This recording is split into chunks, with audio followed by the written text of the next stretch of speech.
Shardless Bug to contain a Stoneforge Mystic package than it is to stop and treat the Angels. They don't have a lot in the way of counter spells because of Shardless Agent. They can't play with Dazes and Spell Pierces and so forth. Braverman will be on the play, and he will start things off with a Thoughtseize. So we will take a look at Braun-Duin's hand. I imagine he may have some interest in Force of Willing this, perhaps, to protect a card like Sensei's Divine Top. And yes, he will. Force of Will, that Thoughtseize, removing Counterbalance. And the Force of Will removing Counterbalance here I like a lot from Brian, because Counterbalance is not something he wants to lean on that heavily against a deck that features Abrupt Decay. So if he's protecting something as good as Sensei's Divining Top, maybe you'd want to Force of Will here, maybe not. But because Counterbalance is the blue card he's discarding, it makes a lot of sense. Braverman does have a Force of Will in his hand, but he will not fight back, and Brian does have a Sensei's Divining Top. But Braverman will Force of Will this, removing a Baleful Strix. So away that goes. And Michael's got to be happy with the game, the way this game is opening up, even though it's just the first turn here. Both players being resource light favors him quite a bit. Deathrite Shaman and a Creeping Tar Pit. This is Braverman's second turn. Over to Brian. We do go. Cards like Shardless Agent and Ancestral Visions allow him to overwhelm Brian, assuming that he is able to attrition out the cards in Brian's hand. One thing that we've kind of noticed as we've done coverage this year is players have allowed Sensei's Divine Top to resolve quite a bit, but I think now players are realizing if you can Force of Will that thing against Miracles, you got to counter it. It makes the whole deck so much more efficient. It does sting to Force of Will because, or take it with discard spells, because on the surface it's a mulligan. It's a card you put into play and it doesn't replace itself. But with all the shuffle effects and the Miracles, it generates so much value that it is often correct to use whatever you have in hand to prevent it from getting onto the table. And it's not pretty when they do have a follow-up top. It makes your Force will look kind of bad. But again, you're trying to contain what is arguably the best card in the deck, or what one would say the most important card in the deck. Sometimes you catch the bad end of it, yep. You know, if they have the second top, but it's worth fighting the fight. Braun-Duin going to sacrifice a Scalding Tarn. Get a Tundra, spin the top here in just a moment.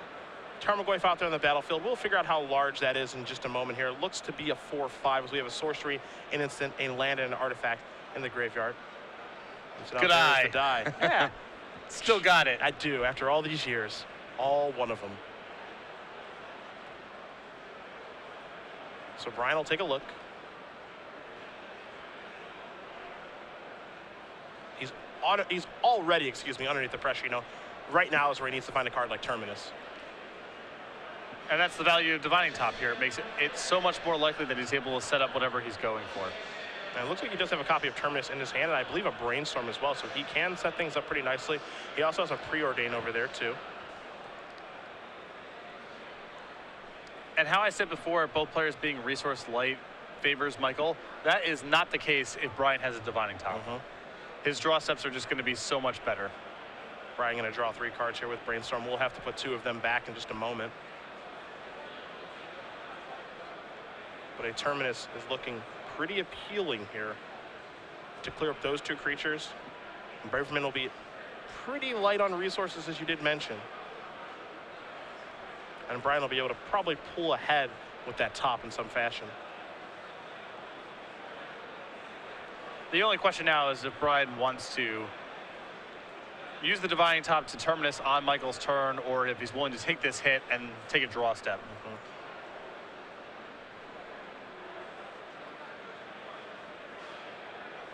So Brainstorm does resolve. Brian will play a land. It's another copy of Tundra. Brian giving this turn a lot of thought about how he wants to use that Terminus that's on top of his deck now. I think that I like using it in Michael's upkeep, as it prevents Michael from drawing a potential counterspell. Also, it denies Michael mana from the Deathrite Shaman. And Michael could use that mana to cast something like Liliana the Veil, something that the Terminus does not clear. Well, there it is. Yeah, it looks like Brian agrees with my line of play.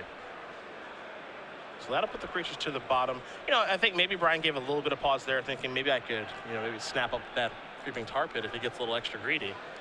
That is asking a lot. Yes, that's Brian being extra greedy if that's his line of thought, I think. So you're asking for Michael to rip a land and then use the mana that he has to animate a Tar Pit. I'm not saying that's impossible. I'm saying that's asking a lot. Verticatacombs will be sacrificed there. Braverman will shuffle his deck and present over to BVD. Let's see what he has now that he has 3 mana. Feels like Charlotte's Agent territory, and it is. The reveal is a Tarmogoyf. It's about the best reveal here. Yeah. Get a clock right back on the table. Still a 4/5. Braun-Duin does draw a card. Of course, it is a Sensei's Divining Top. Again, we do know about the Preordain that's in his hand. Counterbalance as well. He was just trying to make it out of that turn without Braverman being able to rebuild a board so he can get the top plus counterbalance lock into play, but not able to do that right away. And counterbalance is dubious in this spot regardless. You're playing against a deck with Abrupt Decay, and Michael doesn't need to resolve any more spells to win this game. If he rips another land, he has 9 points of damage coming across with Brian at 17. That's a 2-turn clock. That's why I like this. The first order of business is cantripping, because trying to get counterbalance to stick here doesn't make a lot of sense.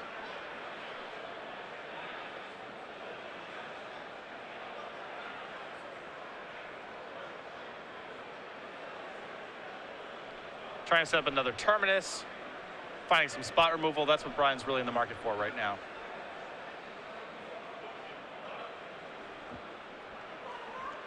There's top after the Preordain. Pass the turn back.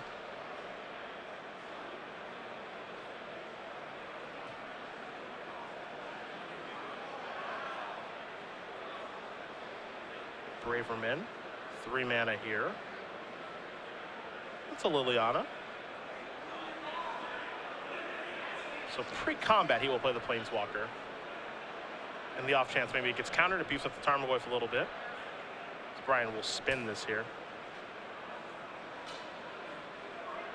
And it's just another dimension of attack, too. Adding another creature to the board right now, maybe it's good, but it's dangerous because Brian's looking for Terminus regardless. But being able to do something productive that doesn't involve putting another creature into play is a really good turn for Michael.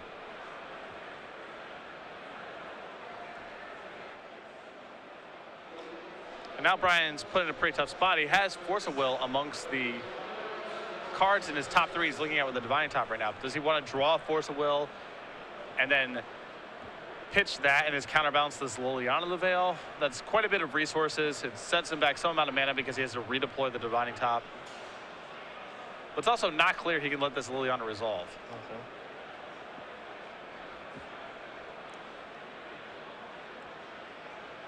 Decisions here for BBD. Gonna activate the top. Draw a card. And there's a force. Moving counterbalance again.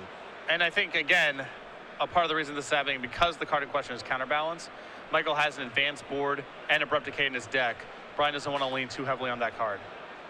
There's an attack for 7. Braverman's going to play a land, pass the turn back. That land's important because that means he can fire up Tar Pit. He is looking at a lethal attack next turn. Now, if he's going to make a move there and go for it, is another question altogether, because Brian could conceivably set up a Terminus, and then Michael loses everything. That's always the fear when you play against this deck. It's super risky to go for it. But the other side is it's also super risky to give Brian an additional draw step. Yep. So, you know, it's very challenging to play against this deck.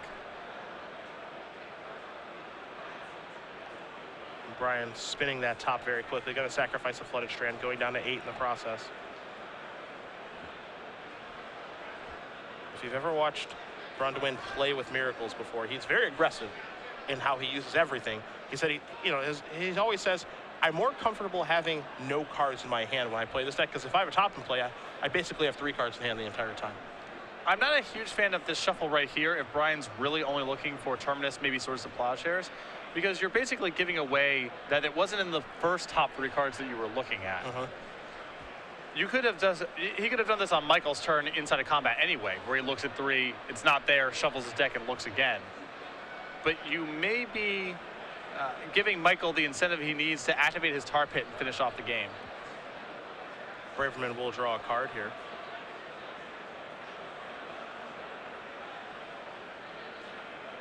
See if he's willing to move in and essentially go for it. I mean, Brian looked. It's a blind look. He shuffled his card and shuffled his deck and rearranged 3 cards. So there's no setup here. There's no engineering. That doesn't mean it's not there. There's certainly some appeal, I think, in this situation as well to putting your opponent down to 1, because that cuts off Brian's fetch lands. Yes. For example. So you know, you give him an extra turn, but then you give him no reshuffles and cuts off Force of Will. But Braverman looks like he's going to move in here.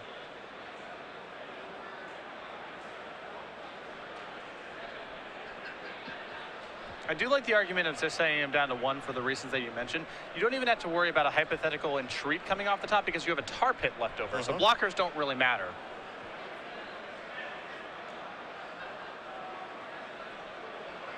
You can tell Braverman's a little gun shy. He sacrificed the fetch land, yep, and he's not going to move in with the tar pit. This will give Braun-Duin another turn, and Braverman's going to just pass the turn back. And for the reasons you mentioned, I think if that attack would have knocked Brian down to 2 instead of 1, there's a really good chance that Michael would have gone for it and activated the tar pit. But because Brian being on 1 is such a significant number, Michael willing to take a slightly more conservative approach. So Brian will just play a plains after spinning the top and pass the turn back. And now if you're Braverman, no reason to fire up that tar pit. You can just basically say, hey, you got to have it. Yeah, I mean, Michael could beat 1 piece of spot removal here. Now, things do get a little more hairy, you know, if Brian has Swords of Plowshares and Snapcaster Mage, you know, both of those things. But, you know, he's make him have that, I think. Yeah, and Brian's going to pack it up and pack it in. So Michael Braverman's going to win game number 1 here over Brian Braun-Duin. Charlotte's Bug up a game over Blue-White Miracles. That's a spot where, yes, it's hypothetically possible that's Brian's hand, but he's shown so much weakness over the course of the last couple of turns that there's probably not much going on there. And Michael made the obvious straightforward attack, and it was good enough for the win. Sideboard time. You've got BBDs in front of you. A Wear Tear, 2 Pyroblast, a Council's Judgment, a Humility, 2 copies of Recipes, a Pithy Needle, a Batter Skull, two more copies of Stoneforge Mystic, 3 Meddling Mage, and a Keranos God of Storms. So I think he's going to want to bring in the second Batter Skull. Brian does this in a lot of matchups that are going to go on for a very long time. Often your opponent has an answer to the first Batter Skull. You know, you play Stoneforge Mystic, they Thoughtseize it.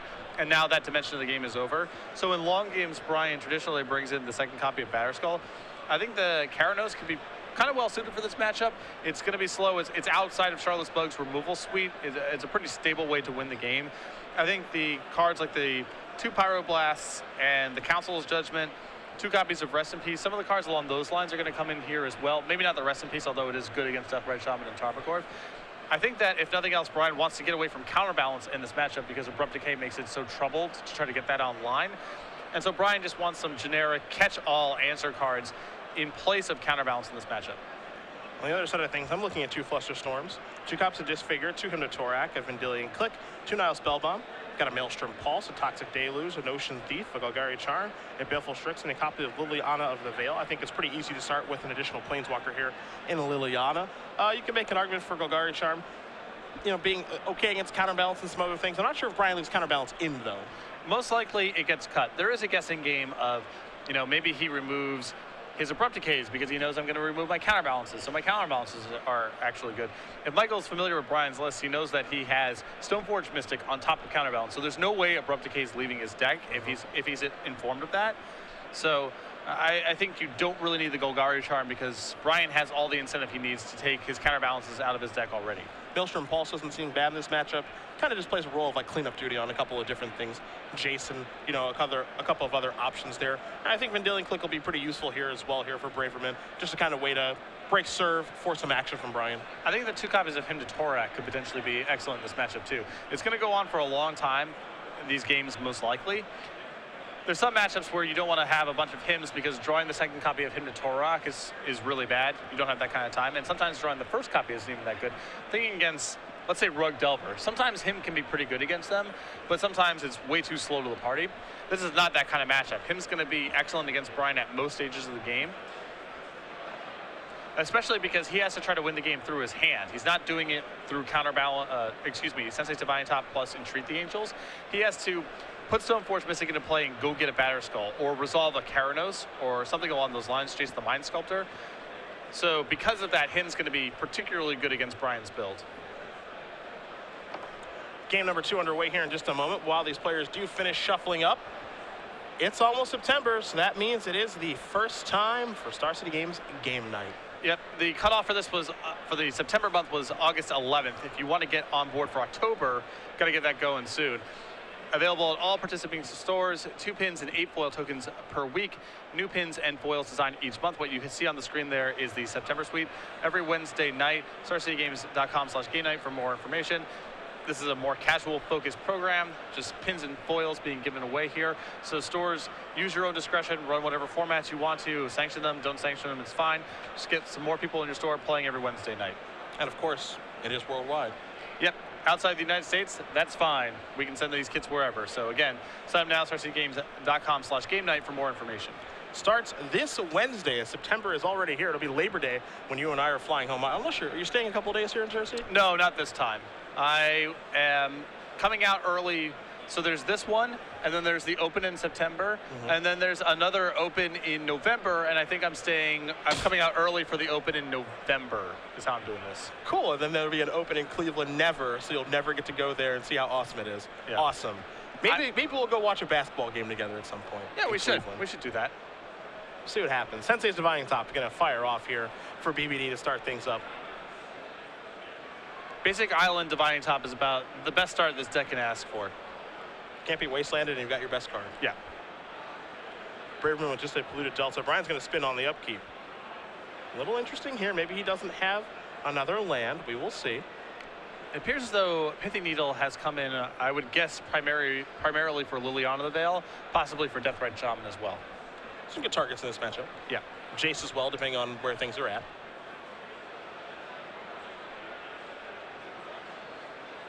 And there is the Needle. I would crack that. Yeah. So Delta will go to the graveyard. Down at 19 goes Braverman. We'll see what land he wants to search up. I would imagine, because Michael did not have a Deathrite Shaman on turn 1, this is naming Liliana the Veil, but we will find out momentarily. Going to go with a copy of Bayou.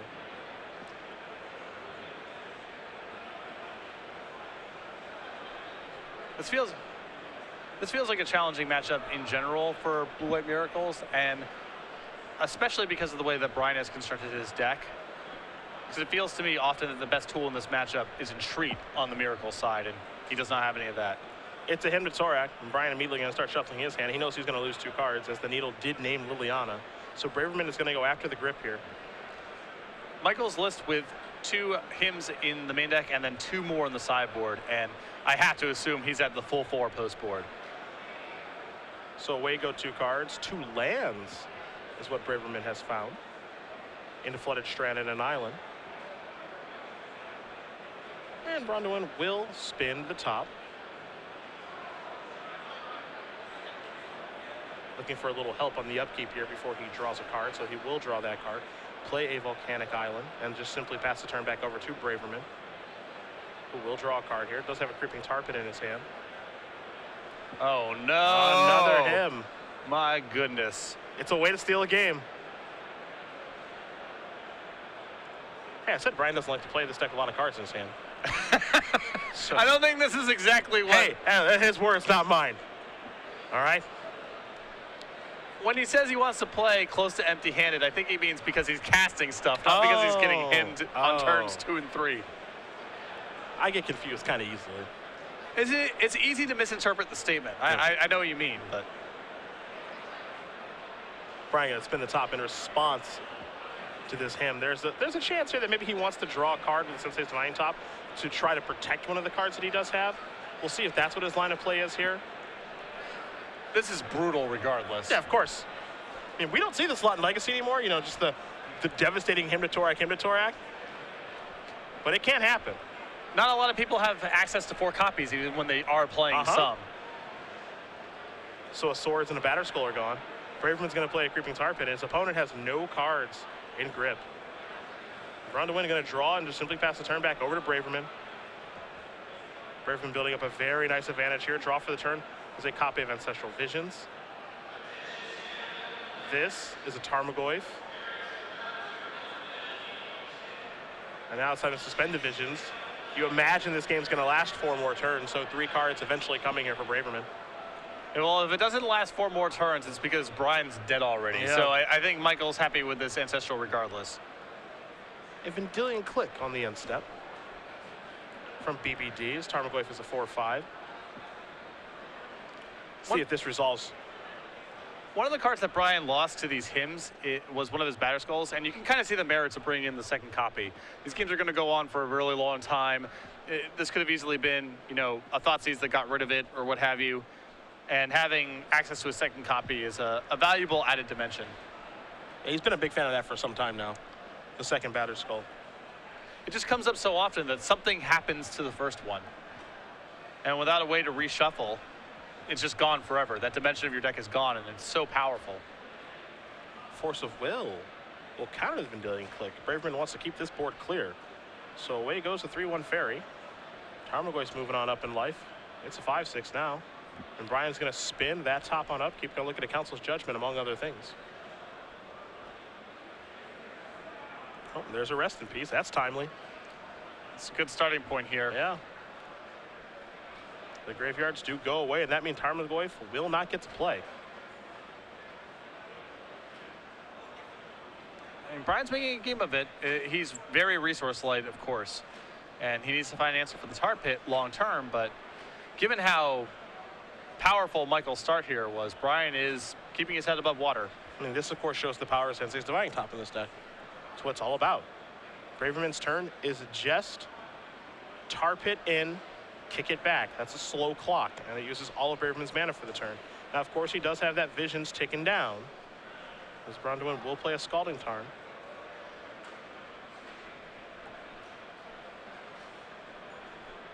Now he's in the tank a little bit here. Maybe he wants to fetch away and spin the top again.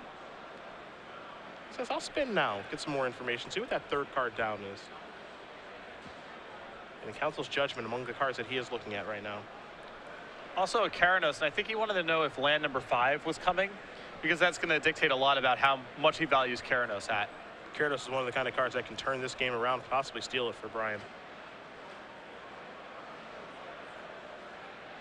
Braverman, tar pitting again. We'll draw a card.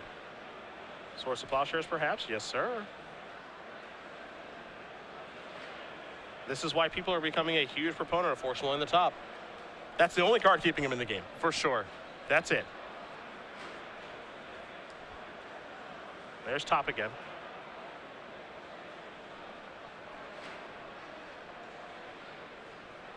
And if Brian gets to Karanos here, he may be able to overpower Michael, even if this Ancestral comes off and finds some reasonable action. And I think that's part of the reason we haven't seen Brian fetch yet, is because he wants to get that thing into play.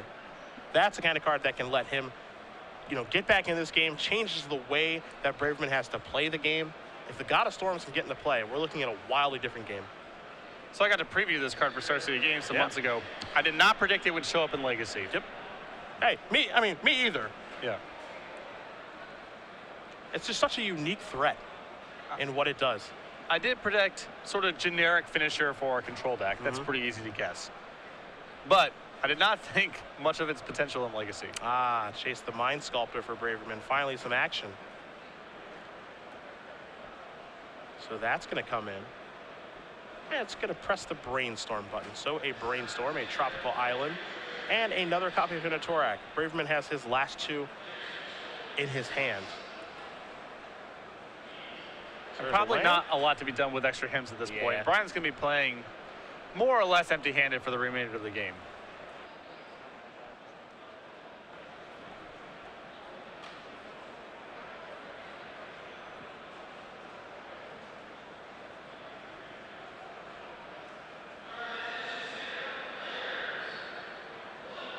Brian going to spin the top here on Braverman's end step. See if he can find anything useful to do. Hard to find something too useful to do in this spot. Michael's board is contained with the exception of the card Jace the Mind Sculptor that Brian's not really equipped to handle once he gets into play. Yeah, the problem here for Brian, you know, he's got like a Council's Judgment floating near the top. It's going to spin. But the thing I think for BBD here is, you know, the thought process is like, I don't want to, you know, fetch away my Karanos, and he's also got a Jace floating in there. It's a tough shuffle. He would really like to get to Karanos here because not much is really going on in this game. Michael probably can't counter it. He probably can't get it off the table once it's in play. And Brian is so strapped on resources, so many of his draws are not that powerful right here, that I think he really wants to get to this Karanos. But every time he looks at 3 and there's no 5th land coming, it's just, all right, what do I do this turn? I can't really shuffle. And none of the other cards are offering me that much assistance. I can't even cast the Council's Judgment that I'm floating on this top 3 right now. If he does that, he'd have to let his top go, and the top is really the only thing that's keeping him in the game. There's no way he's letting this top go. That's the absolute last, that's the worst case scenario. That feels like the white flag. Yeah. And that's the decision that BBD's got to make right now is, does he let that go? Does he fetch away these cards that he's looking at? Again, Jason Karanos are mighty powerful, and those might be the only cards that can get him back into the game. But this is the decision that he has to make in this spot. Because before, everything was okay.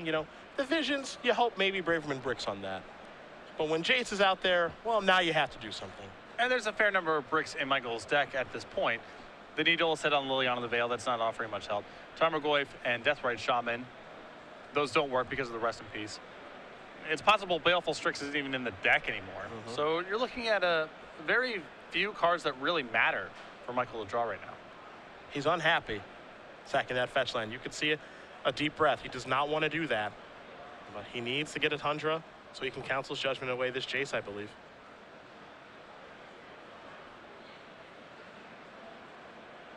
And he's got to hope for the best after he shuffles his deck, presents it over to Braverman, that the top 3 cards, when he spins that top again, are useful.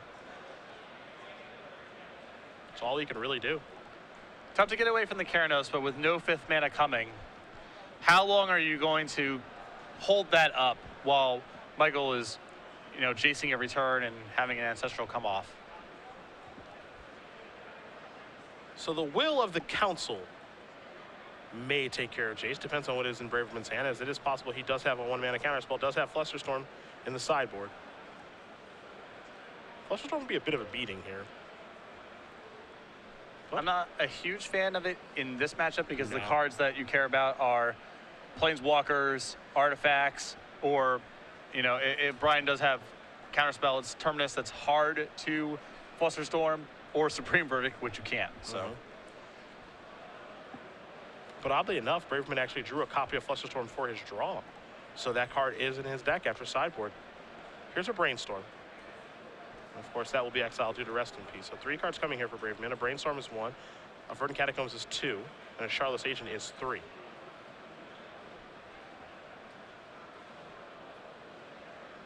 So Braverman's got to decide what to put back, and of course he can make it a perfect Brainstorm because he does have the fetch line. You see the 2 copies of Hymn to Torith. There's also Liliana hiding over there that's being taken care of by Pithing Needle. So definitely some useless cards that he can put back.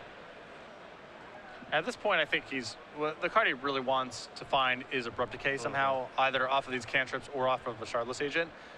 I don't know if he cares more about blowing up the Needle because he has Liliana in hand or getting Rest in Peace off the table, but I'm sure he's happy getting either out of there. The combination of the 2 is really preventing Michael from doing anything pressure-wise in this game, and even though he has a considerable resource advantage, he needs to press it while he can. Underground Sea comes into play off the Verdant Catacombs. Braverman does have another Brainstorm. He's going to deploy Charlotte's Agent, hope to cascade into something spicy. That'll work. That was what he was looking for. Yep. And now the question is, which one do you want to get off the table? Because both of them are pretty good in here. Needle, he can take down with the Decay to turn on Liliana, or Rest in Peace, he can take down to turn on his Deathrite Shaman. And the Tarmogoyf that's in play. I would err on the side of getting the Rest in Peace off the table because I don't think Liliana is going to be that great in this game because Brian's going to be working empty-handed and using the top to engineer his draws. I don't think that he needs Liliana to win this game. Tarmogoyf is going to put a clock on, and now it forces Brian to top in all sorts of different directions. Yeah. There's an attack for 1.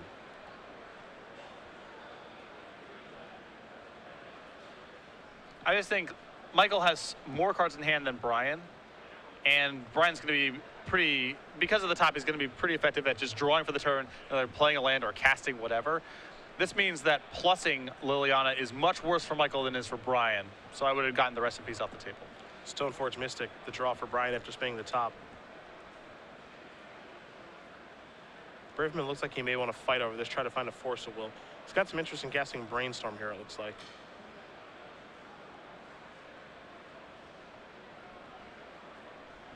And that's what he will do. So hit 1 is him, 2 is Shardless, 3 is a Vendilion Click. That is a pretty juicy brainstorm. Yeah. It's pretty easy to put back Liliana and him here, as those are going to be relatively useless. Him, of course, could stay around and take the batter skill that Brian searches up. That's the other line of play that he has here. He could hypothetically, you know, because he has a Charlotte's Agent here, he could set the him as the card that he Charlotte's Agents into, yep. Get that batter skull out of there. So the brainstorm does resolve.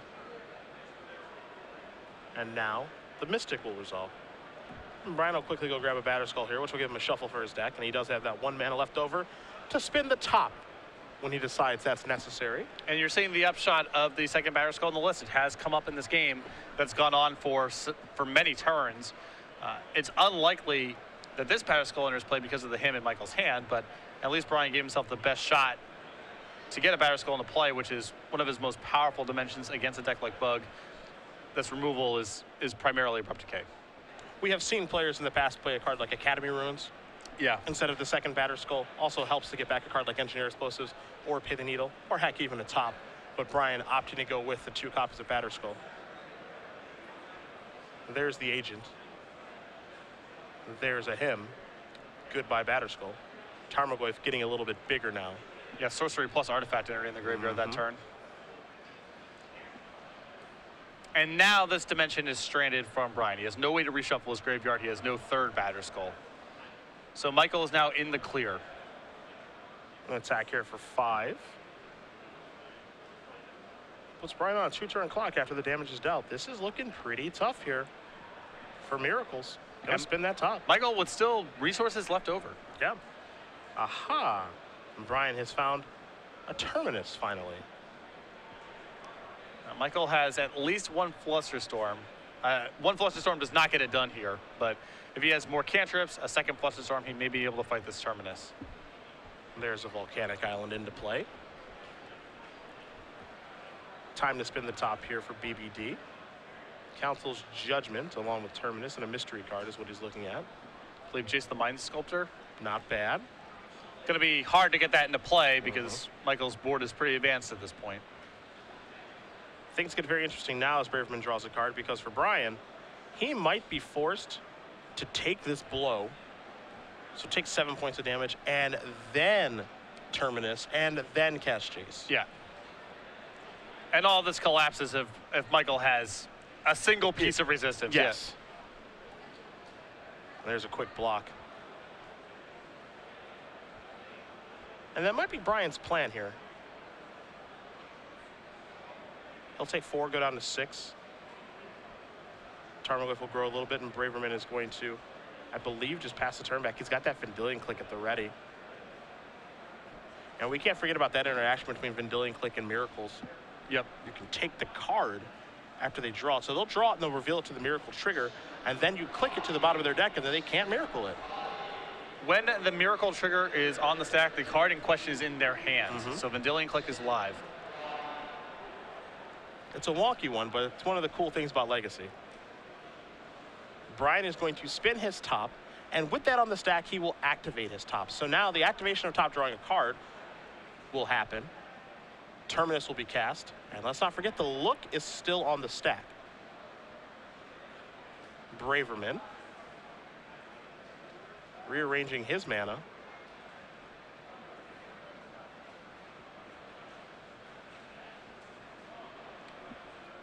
Legacy is full of funky interactions. Most of them are caused by very old cards that are templated in odd ways. Miracles is an exception to that rule. This is a Brainstorm.